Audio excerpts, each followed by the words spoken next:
Hello, you're on a SetAnet channel. In this review, I will show you how to set a proxy in the ProxyDroid app on Android, so that you can continue to work anonymously on the internet from your smartphone.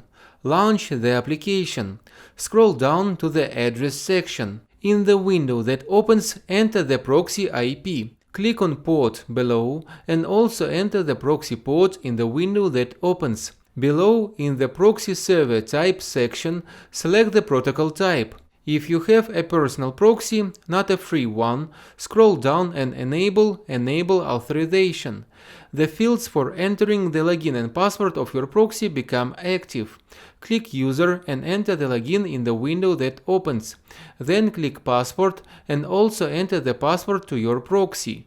When everything is set, scroll to the very top and enable the use of the proxy. This completes the setup and you can now work safely and anonymously online. If you have any questions, write them in the comments. Click like, subscribe to the channel and good luck!